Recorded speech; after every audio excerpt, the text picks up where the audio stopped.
If you're looking for a Gryt Health program, then you've landed in the right place. My name is Lauren Listowskis. I'm the VP of Community here at Gryt Health. I'm a cervical cancer survivor, and I was the primary caregiver to my mom during her ovarian cancer diagnosis. So I'm really excited tonight. We have a topic that we're covering with an amazing guest speaker. And today we'll be talking about, why do my genetics matter? And I just want to thank everyone in advance for submitting questions ahead of time in the registration process. So with that being said, I also want to remind everyone to please be respectful, mindful of other people's lived experiences. And ultimately, this program is meant to be solely informational. Any medical decisions should be made between you and your healthcare team. So with that being said, keep comments and questions going in the chat. I love to see it. And I will go ahead and turn it over to our speaker, Carol. Thank you again for joining us. Go ahead and get started. Awesome. Thank you so much for inviting me. I'm really excited to do this talk. I've been aware of this organization for a long time. So I'm excited that you asked me to do this. I am a nurse practitioner. I work at the Wilmot Cancer Center, which is in Rochester, New York. And I'm a genetic certified nurse. I've had that certification for maybe 3 or 4 years, but I've been doing cancer genetics for about 10 years.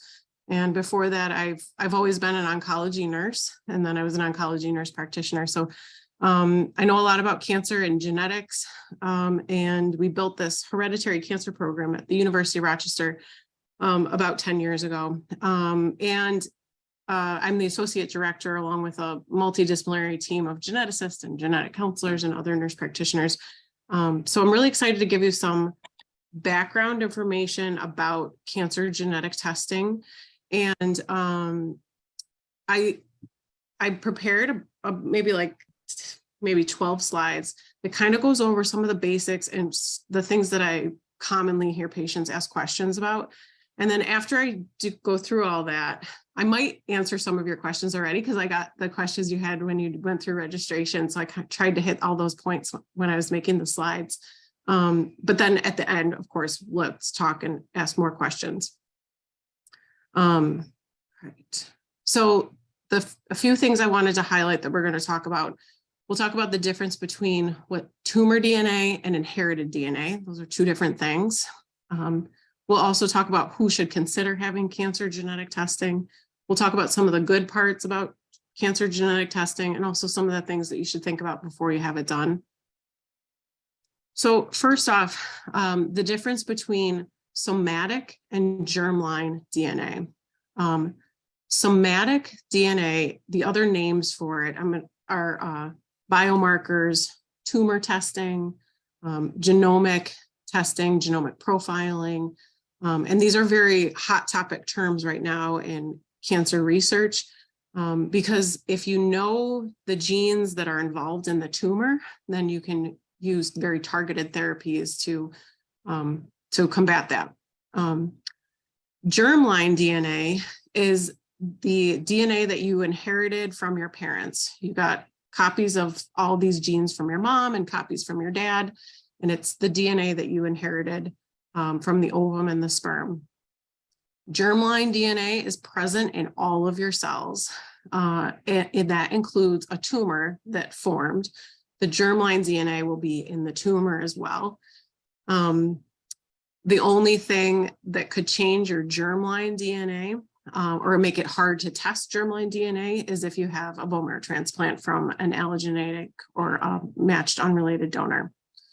And then this germline DNA is the DNA that you pass on to your children. And so this cancer genetic testing, what I'm going to talk about for the next 12 slides or so, is all related to germline DNA, inherited cancer syndromes, things like BRCA or Lynch syndrome. Those are some of the most common syndromes. I want to explain the difference between somatic and germline, but mostly we're going to be talking about germline. Another key thing I want to point out about somatic testing is that somatic DNA changes happen during our life all the time in all of our cells. So not just a tumor cell that forms, but in all of your cells. So sometimes there is a somatic DNA change in a colon, the lining of your colon, and that forms into a colon polyp, and then that forms into a cancer. So somatic DNA changes are what leads to a cancer. Germline DNA is what you inherited from your parents. There's lots of things that cause these somatic genetic changes. It could be UV radiation from the sun, chemicals we're exposed to that we don't even know about, sometimes viruses like HPV, smoking causes DNA changes. And so those are just some examples of things that cause somatic changes that can lead to a cancer. This is a really busy slide, but each of these pictures have a point. So I use them to kind of explain it. If I move my mouse, can you see my mouse moving? Okay. So first I want to describe the purpose of these germline genes. I mentioned that you inherit copies of them from both of your parents, and most of the cancer genes are called tumor suppressor genes. Their whole job is to protect you against cancer. They repair DNA so that it doesn't turn into a tumor. And the hope is that you inherit a good, a normal functioning tumor suppressor gene from your mom and one from your dad. Sometimes you inherit one that's broken, and that's a mutation or a pathogenic variant. So I think of these tumor suppressor genes as little soldiers that are protecting you against cancer. And this picture here is someone who inherited 2 functioning genes that protects them against cancer. So if, as they go through life, if there are DNA changes, one soldier can take a hit and you still have another soldier. So for example, say someone smokes, that damages one of the soldiers, damages one of the DNA. Well, they still have one other soldier protecting them and they don't ever develop a cancer. But if someone has a smoking risk factor and maybe, I don't know, some other cancer risk factor, they're exposed to some work chemical, that takes another hit. And then they have both soldiers are broken, both soldiers are down on the job, doesn't protect them against cancer, and a cancer can develop. But imagine you're this situation where you're born with one soldier that's already down on the job. You only have one soldier protecting you against cancer. So that's what it means when you have an increased risk of cancer because of these inherited cancer syndromes. Because of this inherited cancer gene that's broken, you only have one soldier protecting you. Doesn't mean you're going to get cancer, because that soldier could be really good, but it means that your risk is higher. And so that's a concept it's called the 2-hit hypothesis, that you could have 2 hits. One hit takes out one soldier, another hit takes out another soldier, and then you develop a cancer. This other picture with these gray and orange people is demonstrating that most cancer genes, not all, but most are what we call autosomal dominant, which means that you only have to inherit one broken copy to have an increased risk of cancer.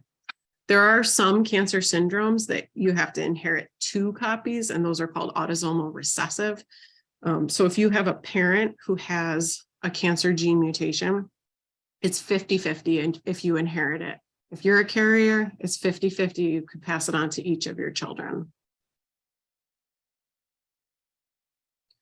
Most of the time, cancer is not genetic.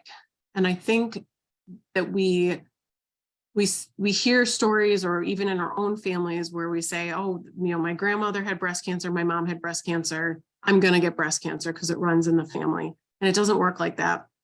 Breast cancer and prostate cancer are very common, colon cancer, very common. And if you have a big family, there could be a familial pattern of cancer that's not actually genetic.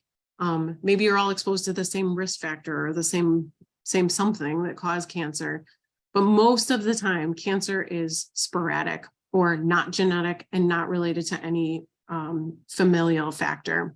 Only about 5 to 10% of the time can we really pinpoint a cancer down to a hereditary syndrome or a gene mutation that they inherited from their parents. But like I said, sometimes we do see these family clusters. And sometimes I think that over time, if we see a family cluster, we might figure out what the gene is that's causing that. But with the technology, the genetic technology we have now for testing, sometimes we can't figure it out right now, but in a few years, we may have more information about the gene. We can better test and have better technologies to detect those gene mutations. Oops. So there's some good parts about cancer genetic testing. And so this is a list of some of the reasons why you might want to consider it. One is that it guides decisions about cancer prevention and risk reduction. So those are the things that you can do to prevent cancer. Like, and I think of this as like, what are all the things you could do to protect that soldier that's not broken? And those are things like healthy lifestyle changes, like eating fruits and vegetables, avoiding red meat, avoiding alcohol, and exercising. There's also medications called chemoprevention. An example of this is like tamoxifen or anastrozole, that these are medicines that are not chemotherapy, but that they protect against certain types of cancers in certain situations. And then if you know that you're a carrier of a cancer gene mutation, sometimes there are surgeries that you can do to remove the tissue that is at risk for cancer before it ever gets cancer. An example of this will be if you know you're at risk for ovarian cancer and you have your ovaries removed preventatively before you ever get cancer. That's a great way to prevent cancer. That's a big decision to do, but it's an option. The other piece of information that you get from cancer genetic testing guides cancer screening. So with all of these genes, we know what organ systems are at risk, and then we can make a really tailored screening plan based on that. And we know from a lot of research about what age to start, how often to do it, and what test is the right balance of safety for screening and also for early detection of cancer. And then the third thing that so the cancer screening aspect also applies to your family. So if you find out that you're a carrier of this, then your other relatives can have genetic testing and find out if they're carriers and also have cancer screening earlier and more often. And then the third aspect is how it guides treatment decisions or therapy decisions or surgical decisions. So sometimes it may help you figure out if you should have a lumpectomy versus a mastectomy. Or we know that there's these three options for chemotherapy, but we know because of the gene mutation that you have, that this will target that better. And there's research that says that this BRCA, this PARP inhibitor works better on BRCA, or this platinum worked better for that type of cancer. There's a few things to think about before you have genetic testing. I think the thing I get the most questions about is the financial impact of genetic testing. Nationally, there are professional organizations in cancer that say, we've looked at all the bodies of research, we've read this and thoroughly analyzed it, and these are the people that are at highest risk of having these cancer gene mutations, and these are the people that should consider genetic testing. One of those organizations, called the NCCN, is the most commonly used criteria, and they're very generous. The criteria is very broad, and there are lots of people that qualify for cancer genetic testing based on NCCN, or another one is ASBRS. And these, most insurers will honor these national guidelines, not all, which is very, very frustrating. But then there are these third-party labs that do the genetic testing. They also honor these national testing criteria. And usually, if someone meets the criteria, say meet NCCN criteria for genetic testing, that there's no charge to you for the genetic test, or at a very, they have very affordable financial assistance programs. The max out of pocket, if you don't use your insurance, would be $250. But the copays and high deductible stuff, that can all apply. So bottom line, when it comes to the financial part, if you meet the criteria for NCCN, which I didn't go into a lot of detail here because it's very complicated and it's changing all the time, like every 3 months it changes. So if you're wondering if you meet the criteria, I have a slide that kind of explains that, but my my advice would be to ask your oncologist or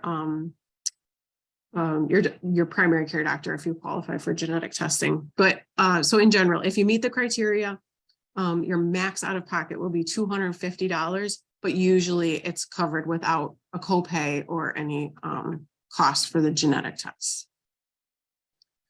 Then if you test positive for a cancer gene mutation, your insurance, and you test positive and you need some more cancer screening as you go on, that copays would apply, but I've never had any problems with insurers not covering the screening test once you're a gene mutation carrier, so that's not an issue. Okay, so this is a down and dirty, really short list of who qualifies for genetic testing to kind of give you a big overview of the reasons to consider or ask more questions to your doctor or your providers about if you qualify for genetic testing. This list is not inclusive and it changes all the time. And there's a lot of complexity about the criteria. It's like, if this, then this, and if this, then this. And so it gets a little hairy. So let me just run through the list. So if you have had prior genetic testing, the magic year was 2014. That is when we shifted from testing only BRCA1 and 2 to what we call panel testing, which in 2014, I think it was 22 or 24 genes. Now there's 47 genes. So if you had testing before 2014, if you go back to your report, even if it was 2015 or 2016, and it says on that paper that you were the only 2 genes you were tested for were BRCA1 and 2, you should go back to your oncologist or whoever ordered the test and ask for updated genetic testing. If you have a relative who is a known carrier of a cancer gene mutation, you qualify for genetic testing. If you know your aunt has BRCA, you qualify for testing. Even if it's a cousin that's a 3rd-degree relative, you still qualify for testing.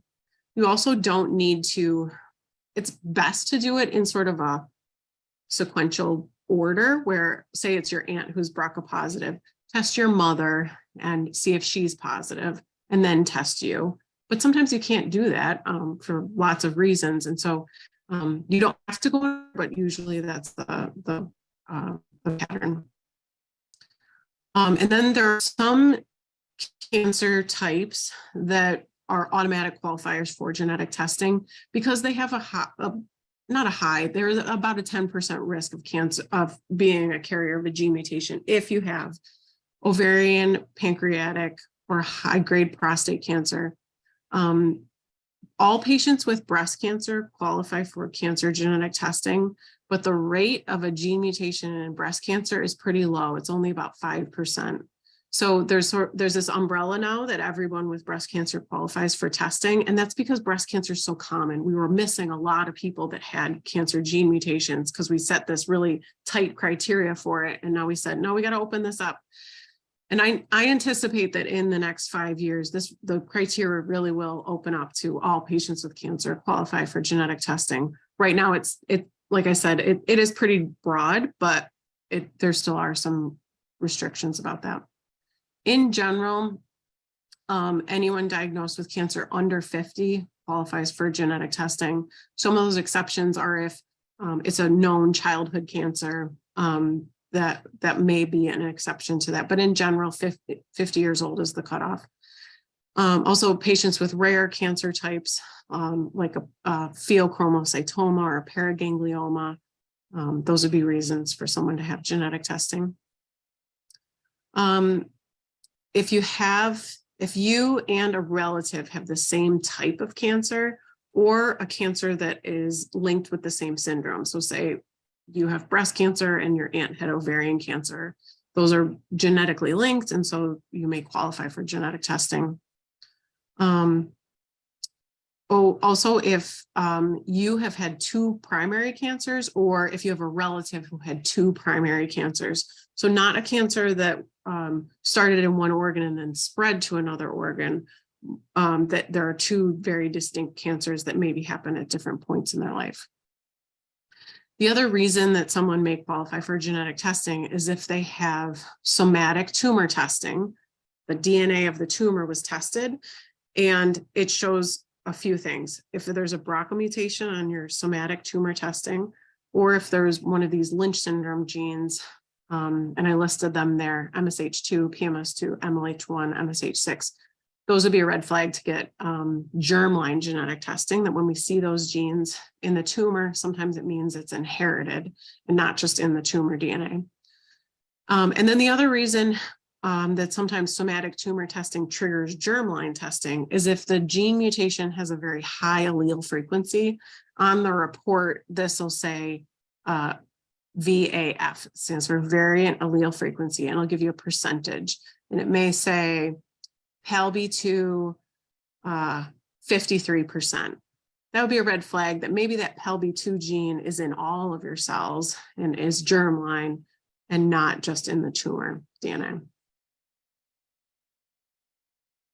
Another thing to consider before having genetic testing is the legal implications of genetic testing. So there is a federal law, it's called GINA. It stands for Genetic Information Non-Discrimination Act. This was enacted in 2008, and it is separate from the Affordable Care Act. It's separate from pre-existing condition laws. It's its own thing. It doesn't apply just to cancer genes. It applies to all different kinds of genetic inherited disorders. And it protects health insurance from discrimination. So if you're a gene mutation carrier, they can't charge you more for your health insurance. They can't raise your premiums. And they can't take away coverage. So before 2008, sometimes people kept, if they were a BRCA carrier, they kept it very quiet because they didn't want their insurance to drop them from their health insurance plan. That's not allowed anymore. It doesn't happen. And you're protected with this law. What's not covered under GINA and what's not protected is life insurance and long-term disability insurance. So if you want to have those policies in place, you should get it before you have genetic testing, because it might be harder for you to get a life insurance policy if you're BRCA positive or if you have Lynch syndrome. So when you have genetic counseling, this is what they talk about. They make sure you understand all these things before you have the test done. And one of them they would talk to you about, do you have life insurance, how you want it? Because it might be harder to get it later. Some state, I should say, I'm in New York State and we don't have laws that protect that, but some state, I think California has a law that protects life insurance against genetic discrimination. The last thing to consider before having genetic testing, and I think this is where it gets to the crux of the decision, is that this is a very personal decision about information that may cause more worry or anxiety for you and your family. And there's a whole range of feelings about this, where some people I meet, it's very scary. They're very, very distressed about it. Some parents even feel guilty if it comes back positive and they realize like, oh, I may have, and pass this on to my child. It's very scary to hear that we have an answer as to why you developed cancer and you're at risk for another cancer and you got to talk to your family about this and this is a big deal. Other people feel very reassured or empowered, or like they feel relieved that they know about this. And sometimes people have both those categories of feelings, that it's a very complicated emotional reaction to this. And so I think, is that the next slide? Yeah, that was the culmination of what the content that I had prepared to cover. Like I said, we want to take questions and things, but I think I wanted to open it up first with, if you had cancer genetic testing and you found out that you were a carrier of a cancer genetic syndrome, you found out that you were at increased risk for another cancer in general, how would this feel? And I think, Lauren, you're able to type in a one-word answer. Yep. So you guys can go ahead and just type in a word right there in the poll, or if the poll's giving you any trouble, you're welcome to write your feeling in the chat as well. And then we'll take a look here in a minute or so. It's hard to pin this down to one word and one feeling because you can have lots of feelings simultaneously, but So far, Jacqueline in the chat has wrote, it's always better to know so you can have screenings and treatment options. it does. It gives you so many more options, much more information to make good decisions. Someone else wrote they'd feel empowered and motivated to check out their treatment options. Someone shared that they'd feel sad. I think that's completely normal. It's very true. Yeah. So some of these answers that showed up, grateful, overwhelmed, concerned, scared, informed, relieved, scared, scary, vulnerable, lost, uncertain, anxious, guilt, curious, worried, concerned, and then a lot of repeats of those, again, those words. This slide, it looks like a lot of underlining, but they're links, but these are some links to other resources about cancer genetic testing. The American Cancer Society has a really good short blurb about explaining this, if it helps you to read it in a different way. Also, ASCO is, their website is cancer.net. Same idea. They explain cancer genetic testing in another way, or what to expect before you meet someone who does cancer genetic testing. And then nationally, where do you go if you want more information, or you want to get genetic testing, or you want genetic counseling? If you are a cancer survivor, the best way would be to ask your oncologist, because most cancer centers and oncologists have mechanisms to get cancer genetic testing. If maybe you're a long-term survivor and you don't see your oncologist anymore, the National Society of Genetic Counselors has a Find a Genetic Counselor link where you can just search in your state or in your area. I also have found that if you just Google cancer genetic testing in your area, that you will find someone that does this. This is not rare. You can get this all over the country. There's also a lot of places that do telemedicine. So like in New York, I can see anybody that lives all across the whole state. So if you're listening to this and you live in New York State, you can just call the Wilmot Cancer Center in Rochester. You live in Brooklyn, and we can still do genetic testing over telemedicine. So since COVID, a lot of programs have shifted to that, where they're doing a lot of telemedicine. I just realized I didn't say this, that the way we get DNA for genetic testing, that's sort of like a key thing. We can test cancer genes from blood by just having a blood draw. The other way is from a saliva kit that can be mailed to your house.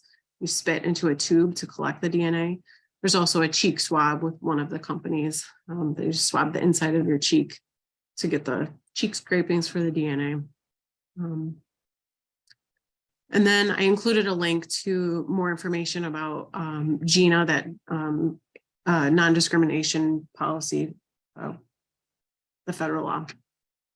Yeah, so we did have some questions come in, which is exciting. One question that did kind of come up a few different times, either, ahead of time in the registration or during this presentation, which I think probably a lot of people thought of and maybe didn't ask it, is what in the world is going to be the difference between going through a genetic counselor and getting genetic testing versus something like 23andMe? Yes.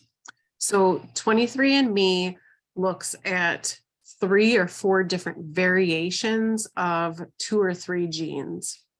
The panel of cancer genes that we order when we look at this cancer genetic testing is 47 genes and millions of variations.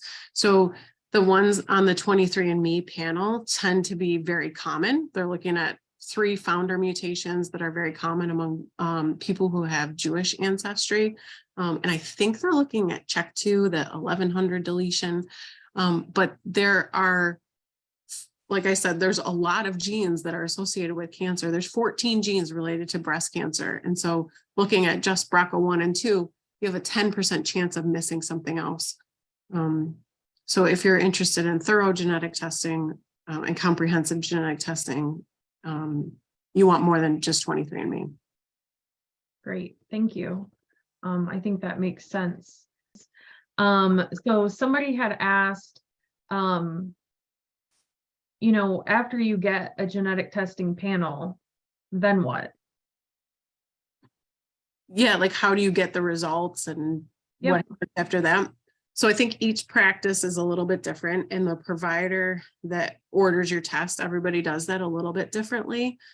There are federal laws about medical information release that you are required to release testing results as soon as they're available, and you release them to the patient.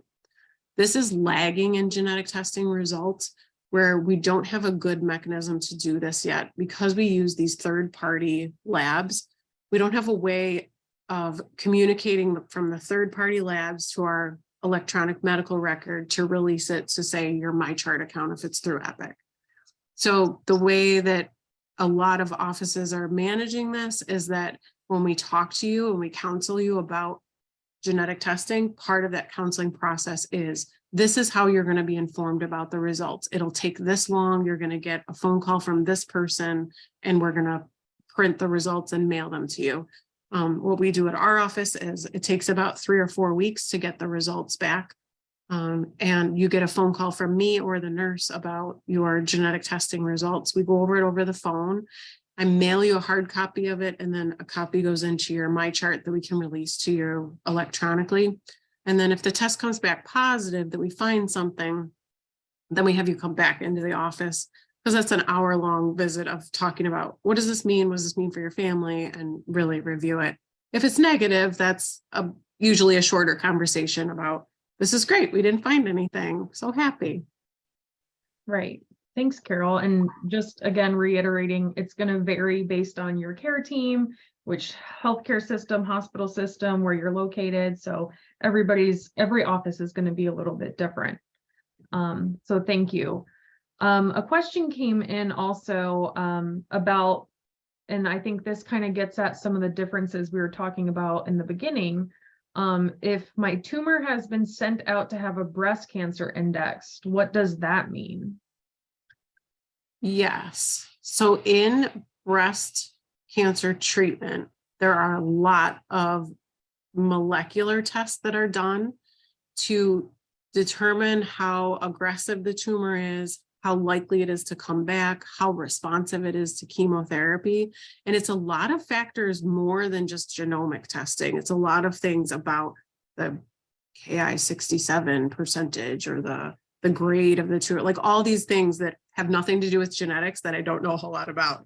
So there is, and particularly in breast cancer, there is tests you can send out to get more information to make treatment decisions that are not just genetics. There's a lot of factors about the tumor that they can get more information about. Right. Thank you. And we do have, I will let him come on here. Some of you might be seeing, we have Dr. Dan Platt. He's our Chief Medical Officer here at Gryt. So if you're looking at the chat, he's been answering some of your questions. That's who it is, not some mystery person in the Zoom. So thanks, Dan, for answering some of those. I appreciate it. I didn't want you guys thinking just some random person was trying to answer your questions. So thanks, Dan. So I know you had also touched on this with some of the different testing that used to be done before a certain date and what's done now. Another question, was when I was a young adult, I got genetic testing done for my cancer. Do I need to get tested again? Is there ever a chance that I need, in 10 years or something, I need to go through and do this again? Yes. The short answer is yes. I think about every 3 to 5 years, we have new technology related to cancer genetic testing. The tricky part about this is, though, that I don't know how every insurance plan is different. And if you had genetic testing 3 years ago, they might not cover it for you to do it again. Also, as I'm saying, 3 to 5 years, we really haven't had any big updates in cancer genetic testing technology in probably, I don't know, maybe 5 years. So there's a lot of nuance to answer that question, but that the technology is changing. And so even if your genetic testing was negative years ago, it's always okay to ask, is there anything new? Should I do this again? If you got a positive result, that doesn't change. Is that what you're going to say, Dan? That if you get a positive result, that does not change in your lifetime. You were born with that genetic change, and you don't have to have that repeated. Does that answer all those aspects of that question?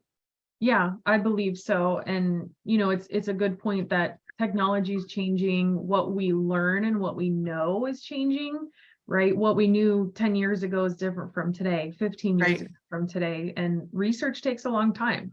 It really does. Yeah. Yeah. So thank you for that. Sure. I'll just piggyback off that some of the labs now are doing, they go deeper into the intron and look at the RNA in much more detail. And that helps a little bit sometimes to reclassify variants of uncertain significance. So sometimes we find genetic changes and we don't really know what they mean. And until years go by of looking at lots of different people and different families and how that impacts cancer risk, sometimes we don't know what those genetic changes mean for many, many years. But sometimes this DNA or the RNA testing is helping with that to reclassify uncertainty. Thank you. So one question I'm going to kind of ask a little more broadly that might touch on a few folks' specific questions is, if genetic testing wasn't, necessarily suggested to me as a cancer patient or survivor or a family member, and I just kind of am wondering about it, at what point should a person really just keep advocating for themselves and really try to get this done versus, searching for a needle in a haystack that might not necessarily be there? Yeah, I think if your healthcare team did not suggest genetic testing or didn't refer or bring it up to you, ask, and always advocate for yourself. If they say, no, you don't qualify, then ask why. Why don't I qualify? So sometimes we get this question a lot. I was diagnosed with lung cancer and I'm 65 years old, and my mother also had lung cancer and her 3 sisters also had lung cancer. That person doesn't qualify for genetic testing because lung cancer is usually not genetic. It looks like this family cluster of lung cancer, but it's not related to an inherited cancer syndrome. So if you hit a roadblock, ask why, figure out why you don't qualify for genetic testing. The criteria are, like I said, are very broad. And so if you don't qualify, I'd feel very comfortable not having genetic testing because the chances that there is a cancer gene mutation and you don't meet that criteria are very unlikely. You do have the option. I hesitate to say this just because I don't want it to lead to any guilt for people, but you do have the option to have cancer genetic testing that's not covered by your insurance. The only reason you have to meet the criteria is for insurance coverage. But if this is something that you feel very strongly about and you're willing to pay for it out of pocket, there are providers that will do it for you anyway. And you just would end up paying $250 out of pocket. I don't want people, that's unaffordable for some people though. And so I don't want you to feel like, oh, if I can't afford that, that you'd feel some guilt or worry about that if you don't meet the criteria, you're good. But if you feel very strongly about it and you can afford it, you may be able to get it anyway. Good to know. And I think knowing that, if you're not meeting the criteria, that, the chances do work in your favor there, that there's a reason these criteria are in line, again, specifically for insurance covering this, right? Mm-hmm. But they are there for a reason. People always say, just looking for things that aren't there.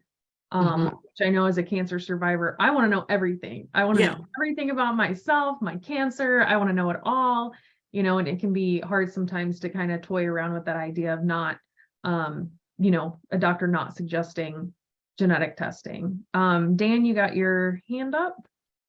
Yeah, I have a question for Carol that I think will be pretty useful. It hasn't been asked in the chat yet, but as we come to learn more about genetics, and I'm sure many of us are familiar with things like 21andMe and 23andMe, sorry, and other genetic testing that you can get yourself.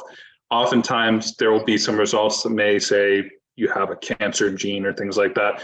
Carol, I'm wondering what you think about those. And I'll be honest, I haven't looked at what they test for in 23andMe in a long time. But it can be somewhat confusing, I imagine, for a lot of people to get tested that way and then to have these other tests that they might get through their doctor. What are kind of the differences you might see, and what would you recommend around something like that? Yeah. So if you get your 23andMe report back and it says you're a carrier of a cancer gene, you should go see a cancer genetics provider to get confirmatory testing.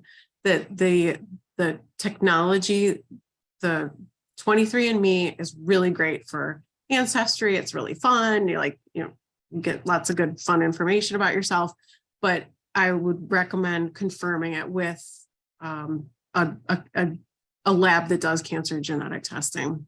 And you're right, like that can be really scary to read that report. And I think my advice would be like, it's okay, we're gonna confirm it. I've had many cases where we confirm it with medical grade cancer genetic testing and it's negative. And so you should always go get that confirmed with a cancer genetics provider. That's a really great point. Thank you, Dan, for that question, to go a little deeper into the whole 23andMe, because that came up a lot in registration and just in comments on social media. So thank you, Carol, for that. And thank you, Dan, for asking. And, it's nice to know also that, hey, maybe you did see something that's a little scary in that. Well, let's really figure it out. Let's do another type of test that's, quality medical grade. So thank you. So another question that came in is there a threshold, quote unquote, a threshold where someone moves from inherited genetic testing to having active cancer? And then when they would get their tumor DNA tested? If the person would like to come off of mute, they might be able to ask it a little bit better. You're welcome to. Hi, Carol. So your first slide was really intriguing with the difference between tumor DNA testing versus inherited DNA testing. So, if someone's considered getting genetic testing but has never done it, and then they get a cancer diagnosis, they would likely have a tumor DNA test done. But would they still want to consider having a genetic test done as well? Yes. After you're diagnosed with a cancer, yes, you probably will have the somatic tissue genetic testing. Regardless of those results, if you qualify for genetic testing under NCCN criteria based on your personal history of cancer and family history of cancer, then yes, you should pursue germline as well, in addition to the tumor testing. Does that answer your question? Yeah, I've never heard that discussion had, and it's incredibly helpful. Thank you, Dave, for that question. And thank you, Carol. Dan, you got your hand up? Yeah, I was going to kind of piggyback on that answer because I think it's really, really important. And Carol talked a little about something very, very important, which is the idea of two-hit hypothesis. And so what that means is that a lot of these genetic tests that Carol's been talking about are essentially like having one hit against you. So if you have a mutation in your familial FAP gene, I'm not able to speak tonight, the FAP gene or the BRCA gene, what it basically means is that you're at higher risk because one of those genes that would normally work to prevent cancer isn't working, or you have a mutation in it and the gene isn't functional. The protein that it makes isn't functional. So what that means is that you're more likely to develop a cancer because you only need one thing to go wrong rather than two. And most of the time, when one thing goes wrong, your body can repair it. So it's more likely for you to then develop cancer. So think of the hereditary test as really telling you if you're at an elevated risk. And then when you get a genetic test for your cancer, where they take the genes out of your cancer and they're looking at those, think of that as, okay, I had a mutation that developed into cancer. Now I want to know what genes in that cancer are causing the cancer to grow faster, to metastasize, to be able to do all these tricky things that cancer does, hide from the immune system, things like that. So does that might clarify things a little bit more, but also tie in, Carol, to the great points that you made in your presentation. Another question that came in, I know we talked about, hey, I've tested positive, right? So now for a cancer syndrome that's inherited, I'm worried about my children. Maybe my children are in their 20s, they're adults, they can make a choice, right? But what if my children are under 18? So I guess how can genetic testing be done on children, and what legally happens with those results? Yeah, so it depends on the gene. That's the first answer, that some of these genetic syndromes we're testing for can cause childhood cancers. An example of that is APC or TP53. This is Li-Fraumeni or FAP syndrome. And so if those genes are positive in a parent, we may offer genetic testing for the children. Cancer syndromes like BRCA, Lynch, HELB2, ATM, a lot of the other ones of the 47 gene panel only increase the risk of adult cancers. And so someone has to be 18 to consent to genetic testing for a cancer syndrome that causes adult cancers.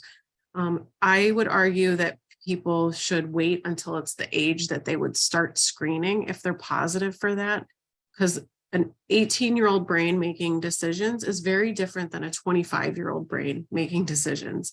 So for example, in like BRCA2, if you're BRCA2 positive, you don't start cancer screening until you're about 25. That can vary based on family history, but 25 is the usual age to start. And so if you're 18 and find this out, you could process that in a very different way, and you're just sitting on it for a long time and not acting on it. You could argue that it helps you make healthy lifestyle choices or be proactive about other health-related things. So this is where genetic counseling comes into play, that technically it's 18, but I would argue to wait until you're the age to start screening. Thank you. Dan? But I think one of the things that always comes up is what do you do with this type of information? And so I'm thinking more along the lines of, you mentioned BRCA, and people need to think about prophylactic surgery and things like that. Can you talk a little bit about kind of how this impacts kind of downstream decisions, and even in someone who's very young, what that might look like if you're, if you find out at a young age, what do you then follow up with that person over time and kind of think about? Would it be helpful if I did it from like an example of a specific syndrome? So in BRCA, you'd start, if you're a woman, you would start, or assigned female at birth, you would start breast cancer screening at age 25 with a breast MRI. You'd add a mammogram when you're 30, and you'd also start GYN ultrasounds of the ovaries at 30. And then roughly about when you start to get into the early 40s, you'd consider having a prophylactic oophorectomy to lower the risk of ovarian cancer. There is more and more data about prophylactic mastectomies in BRCA patients, and it's a consideration, but it is not required or necessary. So there are a lot of women who are BRCA positive that are keeping their breasts. They're having enhanced screening. You're getting mammograms and breast MRIs, and that's a very personal, big decision about having breast tissue removed preventatively. And so that's a complicated decision to come to. But there's a lot of women that are not doing that anymore. It used to be that if you were BRCA positive, you were referred to a surgeon, and there wasn't as much discussion about it, but people are talking more and more about that. Another example would be in, let's say, a man who has Lynch syndrome. It depends on the gene that's associated in Lynch syndrome. There's 5 of them. Let's say MLH1. MLH1 male carriers would start a colonoscopy when they're 20 to 25 years old, and they'd have a colonoscopy every year for their life. We'd also start with upper endoscopies, looking at the stomach at about age 30. We screen the urinary tract starting at age 30. We screen the prostate starting at age 40. Female Lynch carriers can consider having a prophylactic hysterectomy and oophorectomy when they're about 40 to 45.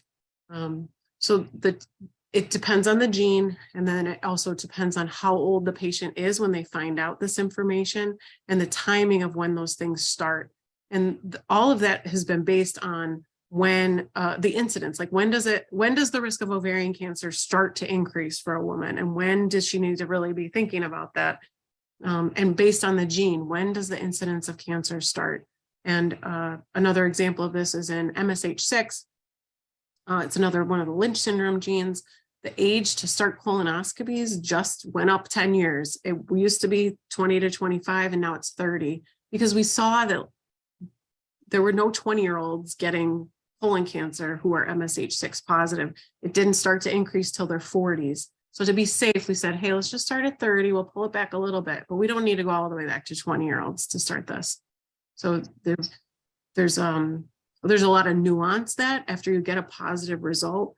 And if you get a positive result, it's really important to see somebody that does hereditary cancer syndromes and is up to date in this topic area.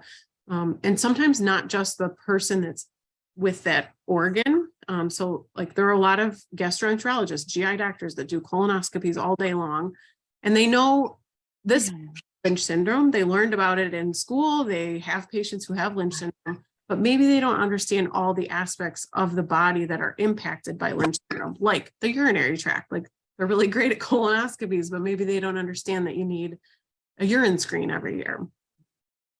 So that's a really great point, Carol. Thank you. And Dan, thank you for your question.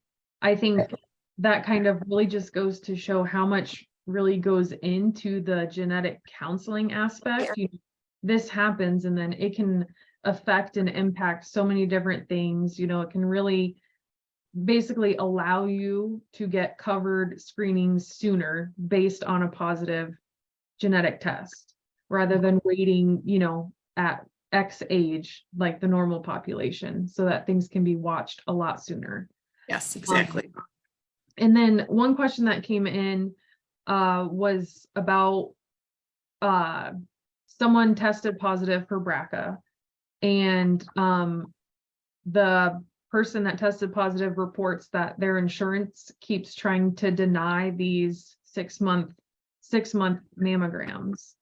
So is there anything, if for some reason something does, come back as a denial on insurance, is there something you would recommend for folks? So my first reaction is that the recommended breast cancer screening is a mammogram once a year and a breast MRI once a year, not a mammogram twice a year.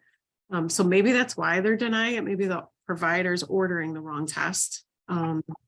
Or sometimes if the provider doesn't code it right with the right diagnosis. So if they just put in a breast MRI, but they don't include that you're BRCA positive, it would get denied and kicked back.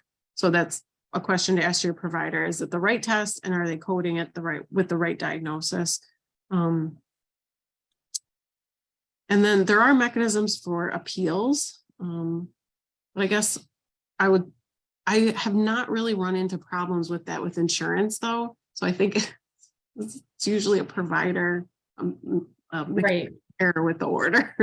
Right. And that can happen even outside of, cancer screenings, any lab work or anything like that. It's really easy when providers or an office are, typing in the codes for each thing, a mistake can easily happen. So it's always important, as Jacqueline wrote in the chat, to appeal every denial, whether you're getting on the phone with your provider's office or with the insurance company and going through the formal process. It's always worth a shot. I've heard from so many people, and like you said, Carol, a simple mistake on hospital or provider's part. So we are coming up on time. We had a lot of questions. I know we didn't get to all of them, but I do have them saved.